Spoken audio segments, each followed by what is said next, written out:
Bien, entonces vamos a estudiar la cuarta unidad de la asignatura que se titula Electroquímica.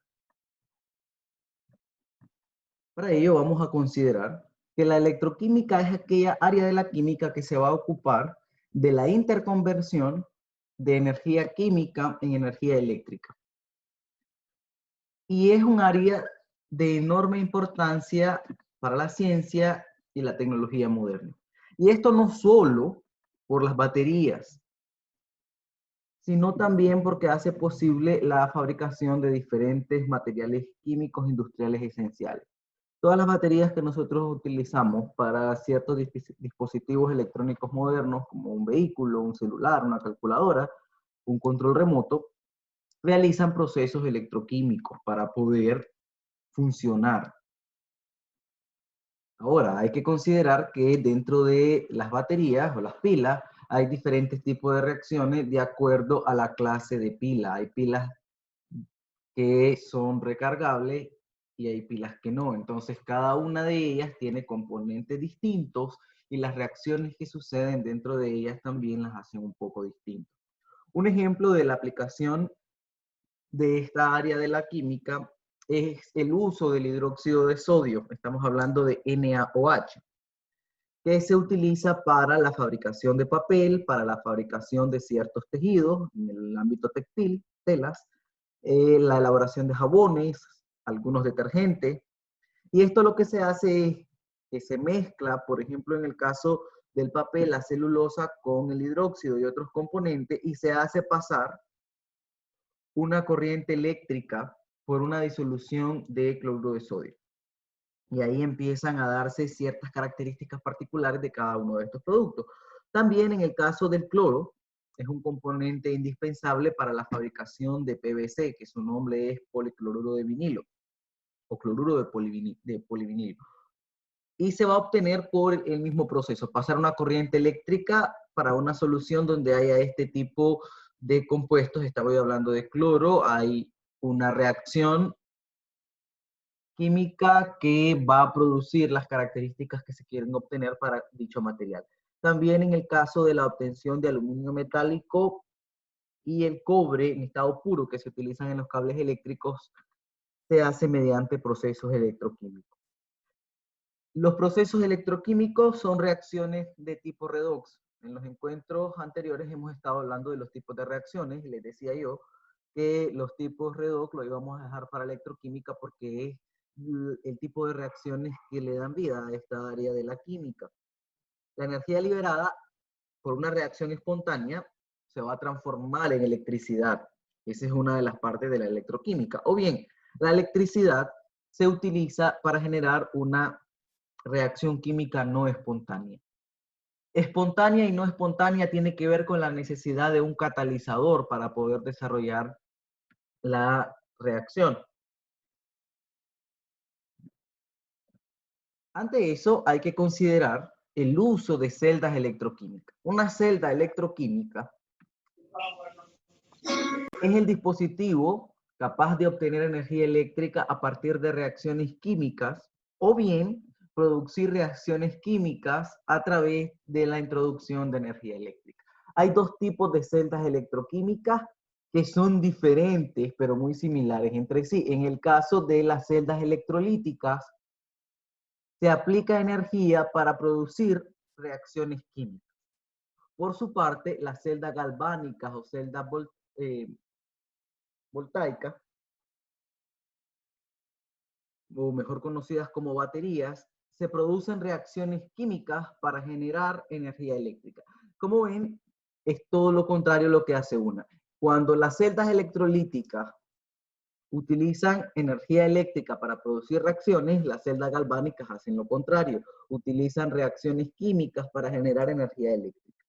Para que circule energía, cualquiera de las dos, química o eléctrica, en una celda, es necesario tener unos dispositivos llamados electrodos y que estos se conecten externamente mediante un conductor metálico. Esa es la primera condición.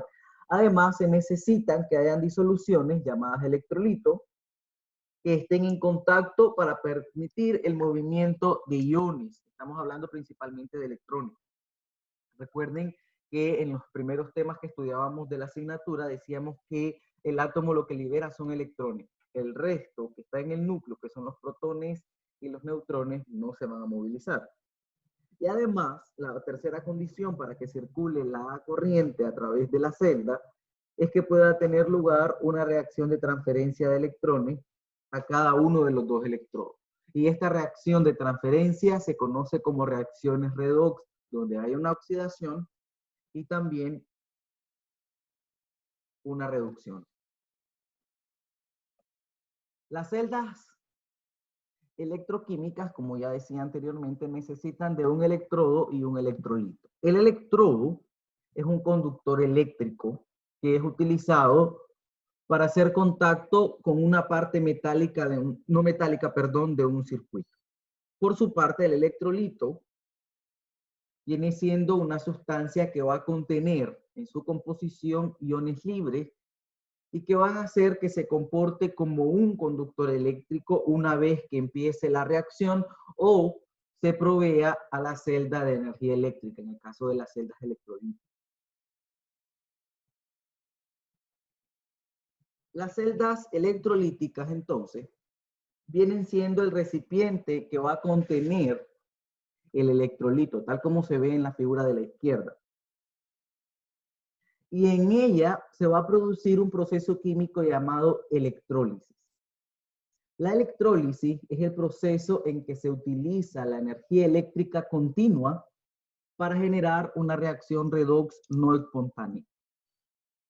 ¿Qué va a permitir este fenómeno? Va a permitir la descomposición de ciertas sustancias, generándose sustancias más simples o compuestas.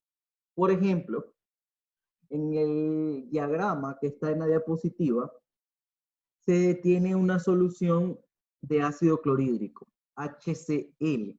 Al hablar de solución, quiere decir que el ácido clorhídrico está disuelto en agua.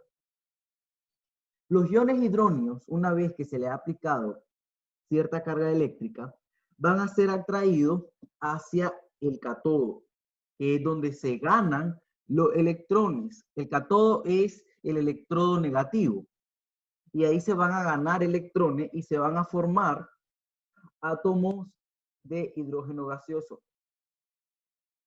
En el caso, los iones cloruro, que es Cl-, donde se ha separado el hidrógeno del cloro y se ha unido ese hidrógeno a la disolución acuosa, esos electrones del cloruro se van a movilizar hacia el anodo, donde hay donde está, perdón, el electrodo positivo. Y se va a dar lugar a la formación de cloro gaseoso. Entonces, si se fijan, los iones con carga negativa se movilizan hacia la zona donde se encuentra el electrodo positivo, que al electrodo positivo se le llama anodo. Y en el caso de los iones con carga positiva, en el ejemplo particular, es el ion hidróneo H3 o más, se van a movilizar hacia el electrodo positivo, negativo, perdón, que es el catodo. Algo importante que hay que notar es que se ha llevado a cabo una reacción de tipo redox. El cloro va a perder electrones, es decir, se va a oxidar en el anodo. Si se fijan, el menos, recuerden que cuando hablábamos de iones y las cargas electrostáticas, el menos me va a indicar que tiene un electrón más que protones. Sin embargo, al liberarse como cloro gaseoso, pasa a formar un átomo, es decir, las cargas son iguales, la cantidad de protones es la misma cantidad de electrones. Quiere decir que el electrón que tenía de más cuando es Cl- lo pierde, se oxidó. Y en el anodo, que es la parte positiva de la celda, los iones hidróneos van a ganar electrones. Y aquí se va a separar. Al ganar electrones, menos, se va a separar dos átomos de hidrógeno para formar el hidrógeno gaseoso.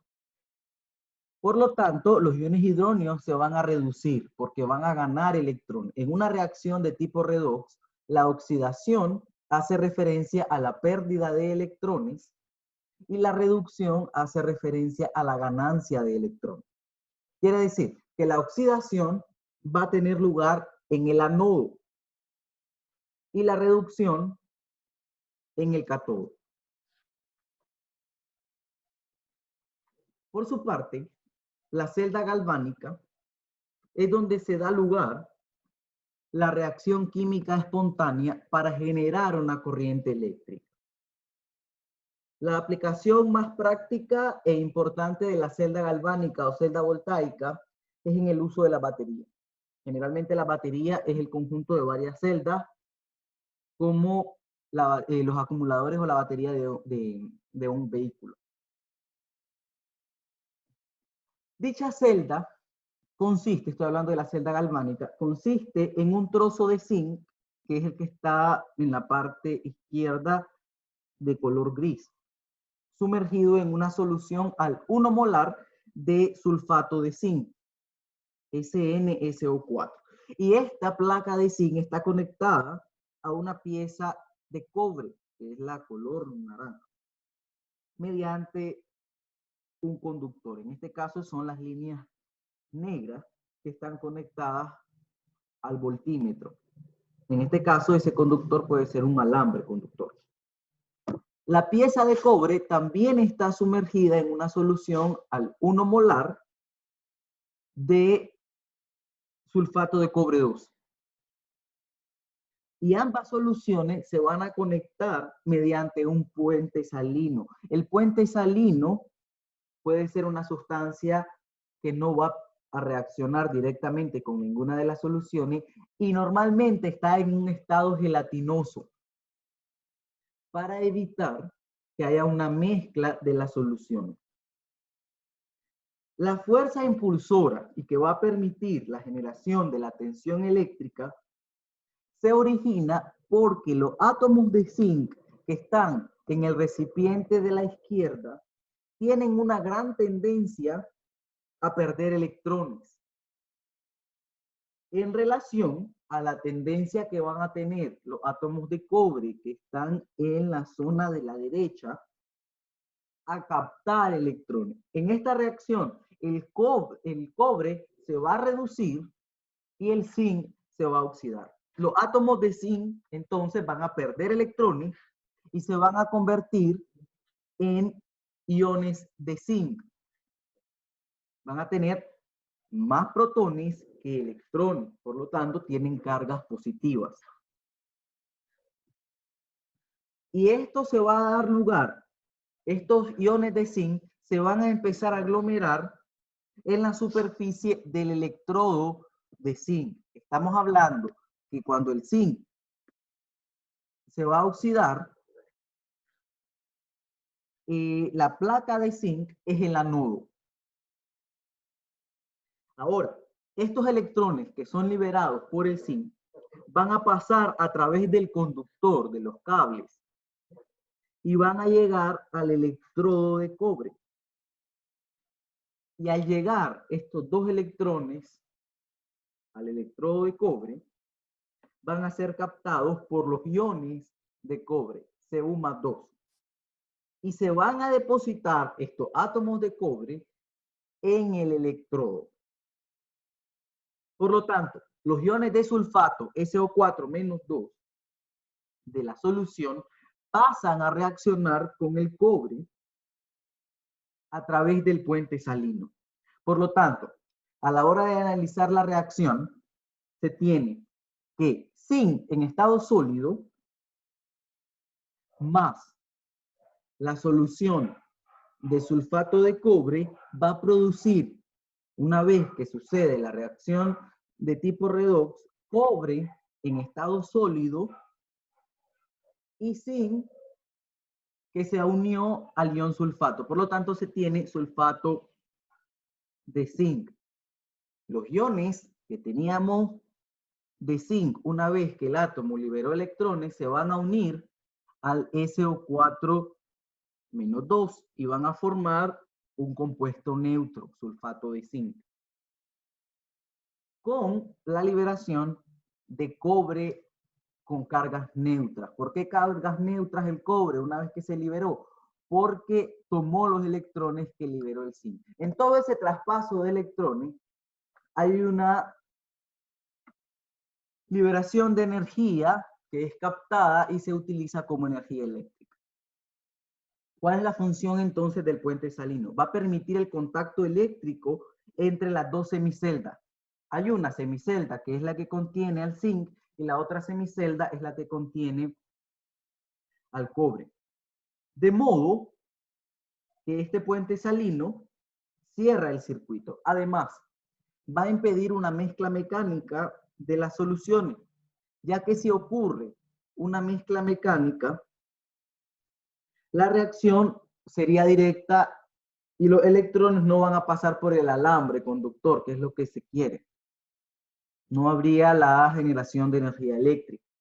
Y además mantiene cierta neutralidad eléctrica de cada una de las semiceldas porque deja fluir los iones a través de su masa, a través de esa solución que está dentro de un tubo en forma de U. A dicho flujo de iones se le llama corriente interna de la pila. Ahora bien, considerando que en cualquiera de las dos celdas se han desarrollado reacciones de tipo redox, hay que considerar que una reacción de tipo redox es un proceso químico en el que va a cambiar el número de oxidación de un elemento. Y este cambio en el número de oxidación va a implicar una transferencia completa de electrones para la formación de enlaces iónicos o bien una transferencia parcial con un corrimiento de electrones para formar enlaces covalentes, considerando que en el enlace covalente se habla de transferencia parcial porque lo que hay es que se comparten electrones entre cada átomo de la sustancia, a diferencia del enlace iónico que lo que hay es una transferencia. Por eso cuando hay un enlace iónico es una transferencia completa, pero cuando se forma un enlace covalente, la transferencia de los electrones es parcial. Entonces, en una reacción de tipo redox, como ya decía, se va a tener lugar a una oxidación química y a una reducción química. La oxidación hace referencia al aumento del número de oxidación, aquel número de oxidación que aprendimos a calcular y a determinar de acuerdo a las leyes en la primera unidad. La oxidación va a hacer referencia a la pérdida de electrones y suceden en el anodo de una celda. Y en el caso de la reducción, consiste en la disminución del número de oxidación.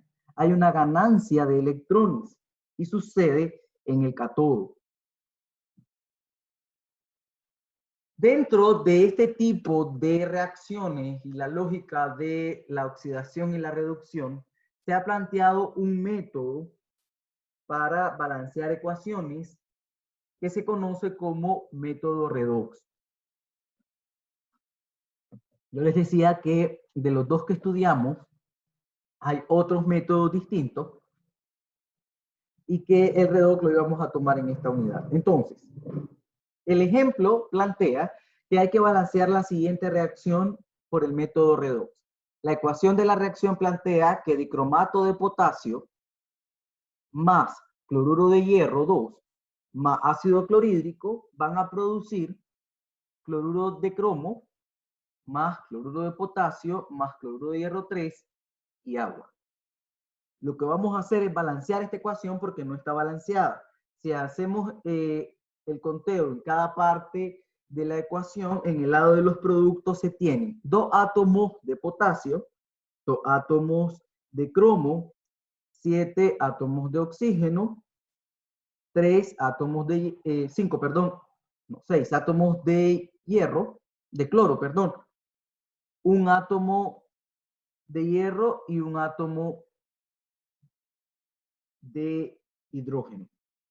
Y en el caso de los productos, estaban los reactantes, en el caso de los productos, se tiene un átomo de cromo, 6 átomos de cloro, no, 7, porque tenemos 3 en el cloruro de cromo, 1 en el cloruro de potasio y 7 átomos de cloro. Hay un átomo de cloro más, 2 átomos de hidrógeno y un átomo de oxígeno. Si nos damos cuenta, está sin balancear. Hay de ciertos átomos más en el lado de los reactantes y de otros menos en el lado de los productos. Lo primero que se hace para balancear por el método de redox es asignar o determinar los números de oxidación de cada uno de los átomos de cada compuesto.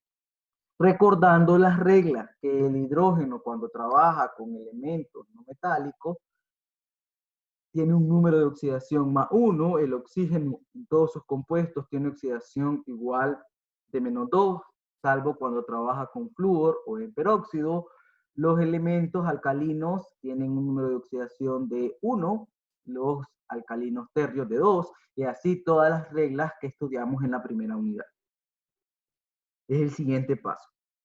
En el caso del potasio, tiene un número de oxidación más 1, el oxígeno tiene un número de oxidación de menos 2, por lo tanto, el cromo, luego del cálculo, tiene un número de oxidación más 6. ¿Cómo se saca esto?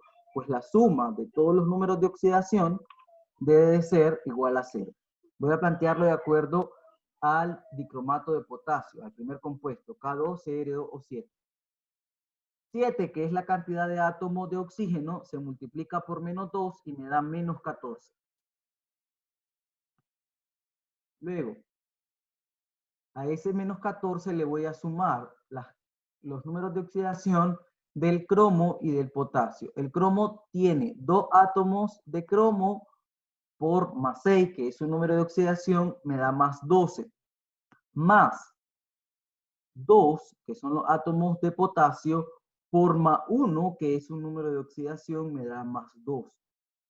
Más 12, que son del cromo, me da más 14. Más 14 menos 14 me da 0, que es lo que me indica la neutralidad de las cargas de esa molécula. Lo mismo hago con todas las otras 6 moléculas que están planteadas en la ecuación. El cloro tiene un número de oxidación de menos 1 y el hierro trabaja con más 2. El hidrógeno tiene un número de oxidación para compuestos no metálicos de más 1 y en este caso el cloro en el ácido clorhídrico trabaja con un número de oxidación de menos 1. Por lo tanto, en el caso de los productos, el cromo ya no trabaja con más 6 a la hora de formar enlace con el cloro, sino con más 3 como número de oxidación. Y el cloro trabaja con menos 1. El potasio, por su parte, sigue trabajando con más 1 a la hora de formar el cloruro de potasio y el cloro igual con menos 1. En el caso del cloruro de hierro, FeCl3, el hierro ahora trabaja con más 3. Y el cloro, Cl3, con menos 1. El hidrógeno, en el caso del agua, siempre sigue trabajando con más 1 y el oxígeno con menos 2. Si se fijan, ahora, los elementos que se vio modificado su número de oxidación es el cromo, que pasó de más 6 en el lado de los reactantes a más 3 en el lado de los productos. Y en el caso del hierro, que pasó de más 2 a más 3 en el lado de los productos. Por lo tanto, cuando hay un aumento en el número de oxidación, como en el caso del hierro, hay una oxidación. Quiere decir que el hierro, al reaccionar con el dicromato de potasio y con el ácido clorhídrico, el hierro se oxidó. Y en el caso del cromo, que hubo una disminución en el número de oxidación que pasó de +6 a +3, hubo una reducción, ganó electrones. Y a partir de eso, de que el cromo se reduce y el oxígeno, y el hierro, perdón, y el hierro se oxida, se formulan las semirreacciones o los pasos de oxidación y reducción. Se balancea el número de átomos y a continuación entonces la carga eléctrica se balancea usando los electrones, tal cual se presenta ahora. El hierro que se oxidó pasó de Fe+2, si se fijan. Este F+2 sale de esta molécula que tenemos aquí. No tomamos el cloro. Y este Fe+2 con la reacción de los otros componentes va a producir Fe+3 que sale de este lado de aquí.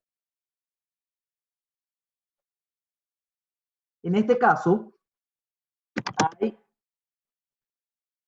más electrones en el lado de los reactantes. Por esa razón, le sumamos un electrón al hierro del lado de los productos. Quiere decir que Fe+2 pierde un electrón. Y lo mismo se hace para el caso del cromo, salvo que el cromo lo que va a pasar es que se va a reducir.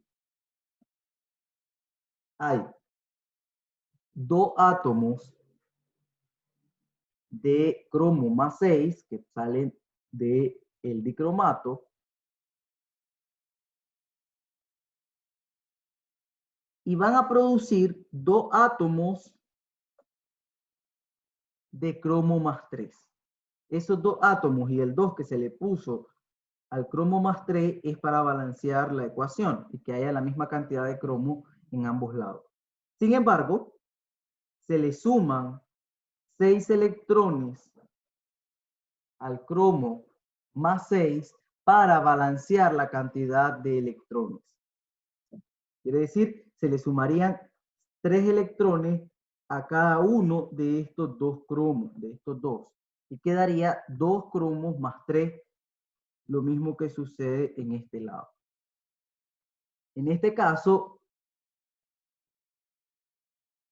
2 átomos de cromo +6 van a ganar, 6 electrones. Van a ganar 3 electrones cada uno. Cuando ya se tienen estas 2 semirreacciones, la de oxidación, que es cuando se establece que el hierro perdió un electrón y que el cromo por reducción ganó 6 electrones, lo que se hace es multiplicar la cantidad de electrones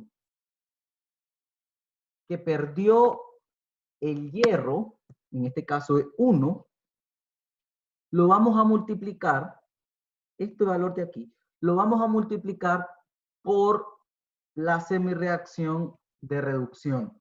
Quiere decir, 2 cromo +6 lo voy a multiplicar por 1, 6 electrones lo voy a multiplicar por 1 y 2 electrones +3 también lo voy a multiplicar por 1. Y los 6 electrones que ganó cada cromo del producto de estos de aquí, los voy a multiplicar por la semirreacción de oxidación. Quiere decir, voy a hacer una multiplicación en cruz.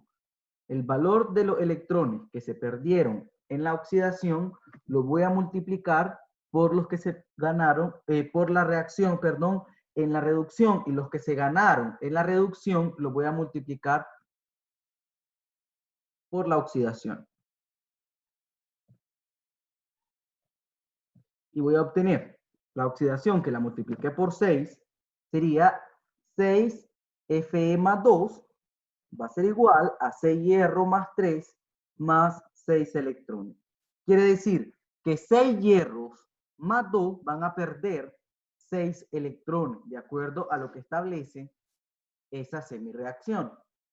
Ahora, en el caso de la reducción, que lo iba a multiplicar por 1, la semirreacción o la ecuación de esa semirreacción queda igual. 2 átomos de cromo más 6 van a ganar 6 electrones, 3 electrones cada uno. ¿De dónde salieron el 6 y el 1? De la cantidad que perdieron y que ganaron los electrones a la hora de identificar la semirreacción de oxidación y de reducción. Cuando ya se tiene estos valores multiplicados, lo que se hace es pasar esos coeficientes de las ecuaciones balanceadas a la ecuación original.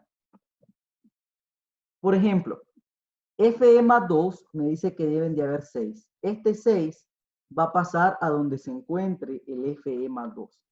Luego, 6 Fe más 3. La flecha me indica que el Fe más 3 está en el lado del producto. Este 6 pasa como coeficiente estequiométrico a la molécula donde se encuentra el Fe más 3. En el caso de el cromo, hay que notar que una unidad fórmula de dicromato de potasio contiene 2 electrones. Por lo tanto, en este caso, de este 2, a la hora de transferirlo aquí, como se tiene con 2 átomos de cromo, solo se trabaja con 1. Porque hay 2 átomos de cromo que tienen más 6. Este 2 se trabaja solamente con 1 porque hay 2 átomos dentro de la molécula. Distinto es en el caso del hierro y del hierro, que solo hay un átomo. Ahora, este 2 del cromo más 3 en el lado de los productos se pasa al cloruro de cromo. Si se fijan, se pone el 2 tal cual porque solo hay un átomo de cromo. Cuando ya se trabajaron con estos coeficientes, que son los valores que se asignaron, se procede a revisar el balanceo de la ecuación.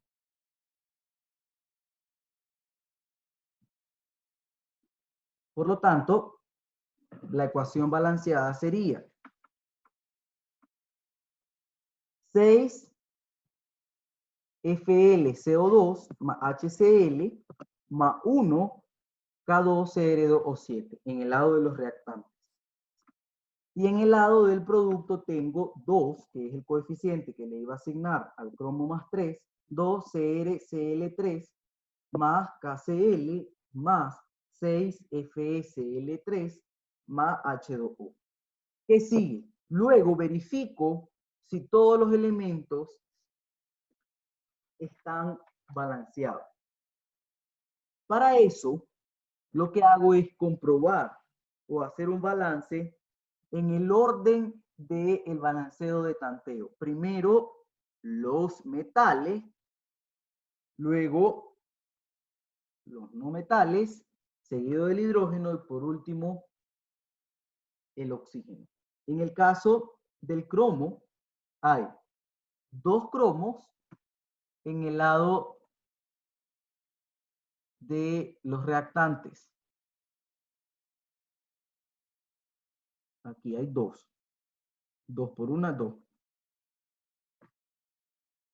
En el caso del potasio, se tiene 2 potasios en el lado de los reactantes y un potasio en el lado de los productos. Algo importante, los números que ya se asignaron por el balanceo redox, que es el 1, el 6, el 2 y este otro 6 de aquí, esos no se pueden borrar ni cambiar. Tengo que jugar el balanceo de acuerdo a las moléculas que me quedaron sin coeficientes estequiométricos. Por lo tanto, tengo 2 átomos de potasio en el lado de los reactantes, asigno un 2 a este átomo, a esta molécula que contiene un átomo de potasio, y de esa manera me queda balanceado. 2 átomos de potasio para los reactivos y 2 átomos de potasio para el lado de los productos. Luego sigo con el cloro. Tengo 6 por 2, 12 átomos de cloro más 1. Tengo 13. Luego, en el lado de los productos tengo 2 por 3, 6, más 2 por 1, 2, más 6, 8. Y aquí tengo 6 por 3, tengo 18. Tengo entonces 18 más 8. Tengo 26 cloro en el lado de los reactantes. Y en el lado del producto, perdón, tengo 26 en el lado de los productos y en el lado de los reactantes tengo 13. Ahora sigo con el hidrógeno. Tengo un hidrógeno en el lado del producto, el reactante, y 2 en el lado del producto. Está mal balanceado ahí. Y ahora, en el caso del oxígeno, tengo 7 para los reactantes y 1 para los productos. Quiere decir que el cloro, el hidrógeno y el oxígeno son los elementos que no quedaron balanceados luego del redox. Lo que no puedo movilizar son los coeficientes que ya asigné por el balanceo redox. Ahorita estoy por tanteo. Quiere decir que yo puedo asignar, una vez que ya tengo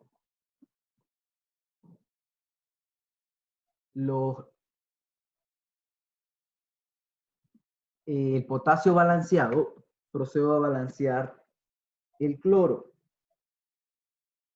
Si yo multiplico aquí y añado un 14, porque necesito 26 átomos de cloro. Sería 6 por 2, 12, más 14 me da 26. De esa manera tengo balanceado el cloro. Pero ahora, en el lado de los reactivos, tengo 14 hidrógeno y 2 en el lado del producto. Ubico un 7 antes del agua. Tengo 7 por 2, 14, y de esa manera el hidrógeno está balanceado. Este 7 va a afectar al oxígeno y me va a dar 7 átomos de oxígeno, que es la misma cantidad que hay de este elemento en el lado de los reactantes. Por lo tanto, la ecuación balanceada quedaría de esta manera. 1 para el dicromato de potasio, 6 para el cloruro de hierro 2, 14 para el ácido clorhídrico, 2 para el cloruro de cromo 3, 2 para el cloruro de potasio, 6 para el cloruro de hierro 3 y 7 para el agua. Los valores que están en color rojo son los que me dio el balanceo por el método de redox. Y en el caso, los que están en color morado son aquellos que yo ubiqué de acuerdo al método de tanteo. Que algo que recalco, los de color morado son los únicos que yo puedo cambiar. Los que ya ubiqué de acuerdo al método de redox, analizando cuántos electrones se perdieron y cuántos electrones se ganaron, son los rojos. Esos no los puedo tocar.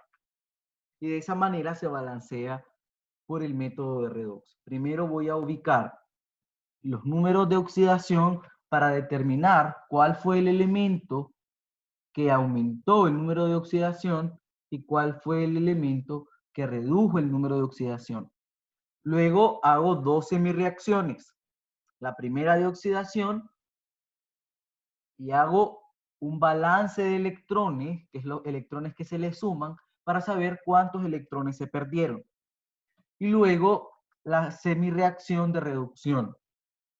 Como estaba en el lado de los reactivos, cuántos electrones ganó al reducir su número de oxidación y poder contabilizar cuántos electrones ganaron. Luego, la cantidad de electrones que se perdieron se multiplica a la semirreacción de reducción. Y la cantidad de electrones que se ganaron, es decir, es la reducción, se multiplica a la reacción de oxidación.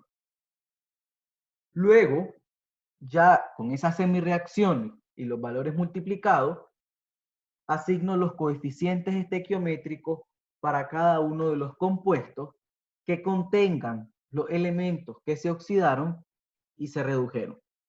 Y por último, compruebo y completo mi balance con un método de tanteo. El tanteo no en todas las reacciones es necesario. Hay algunas reacciones que por redox quedan ya balanceadas. El tanteo lo que me sirve es para comprobar si realmente está balanceada o no y si es necesario reajustarlo. Algo interesante de la electroquímica también es que el ataque a los metales, conocido como corrosión, es un proceso estudiado en electroquímica y analizado también para los tipos de prevención.